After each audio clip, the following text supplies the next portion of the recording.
Het festival Dansstorm overspoelde in 2023 straten en pleinen in de stad Mechelen. In deze eerste aflevering laat ik u proeven van Griekse, Ierse... Te laten zien wat Ierse dans is, want dat is toch niet zo'n hele gekende dans.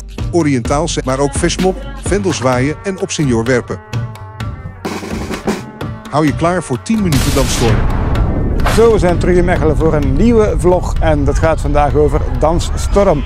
Dansstorm is georganiseerd door Danspunt in samenwerking met de stad Mechelen. Wat betekent dat nu? Wel, dat betekent dat er een heel weekend lang, 3 dagen lang, hier van alles te doen is in de stad wat met dansen en muziek te maken heeft. Dat gaat van paaldans tot Griekse dans, tot Indische dans, countrydans, noem maar op. Je kan van alles zien. Ik heb de hoogtepunten zo'n beetje meegepakt, 3 dagen lang. Het was echt een beetje te veel om het hele programma hier in beeld te brengen, maar ik heb toch leuke beelden voor u. Ik zou zeggen, blijf zeker kijken en laat op het einde van de video je reactie achter. Ik ben Eddy, welkom bij Travel Topper.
Project, omdat wij zo onze dansschool en de Ierse dans eens in de kijker kunnen zetten in Mechelen, waar wij sowieso al meer dan 30 jaar actief zijn ondertussen met onze danslessen. Ja, en ik denk vooral ook om de mensen te laten zien wat Ierse dans is, want dat is toch niet zo'n hele gekende dansstijl en ja, mensen daarvan laten proeven is toch wel ook heel tof. Dat is heel tof dat Dansstorm ons die kans geeft.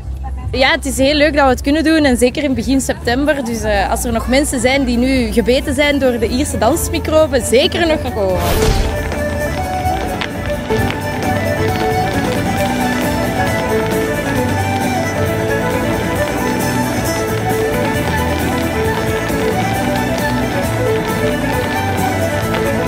Ierse dans is eigenlijk niet zo gekend, maar we kennen toch de mensen van Riverdance en Lord of Dance. Hè?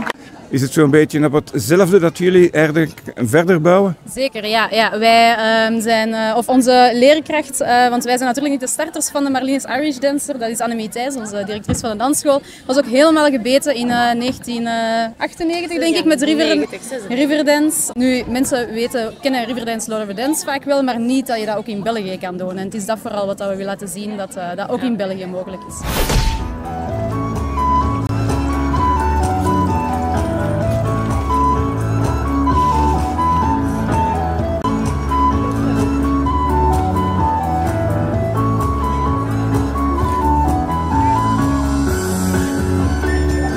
Is daar een groei in? Is daar echt interesse in, ook van jongs af aan?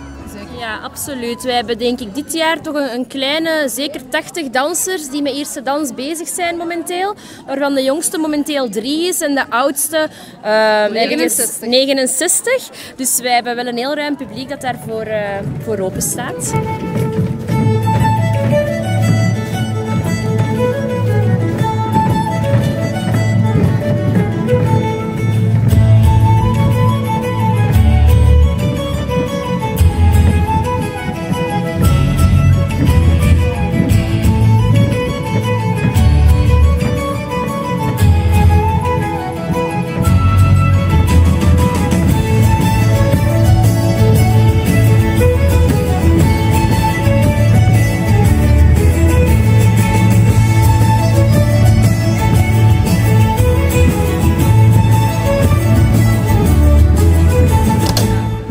Ik denk wel dat het toch wel enkele jaren vergt om dit echt goed aan te leren. Hier gaan veel trainingen en werk aan vooraf. Inderdaad, bloed, zweet en tranen, want de schoenen die ze aan hebben zijn niet altijd zo comfortabel. Dus tot blijnen toe dansen onze dansers zich soms. Maar ja, het resultaat mag er zijn. Hè.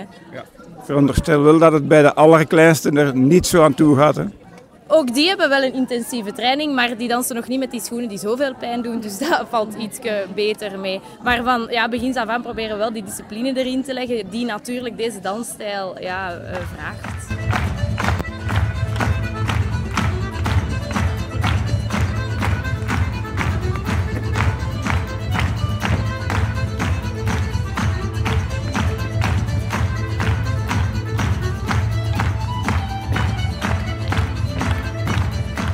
Nu, dansschool Marlene's of dansstudio Marlene's, zal ik het zo noemen. Doen jullie ook mee in het buitenland bijvoorbeeld? Ja, wij doen verschillende wedstrijden eigenlijk, vooral op Europees niveau.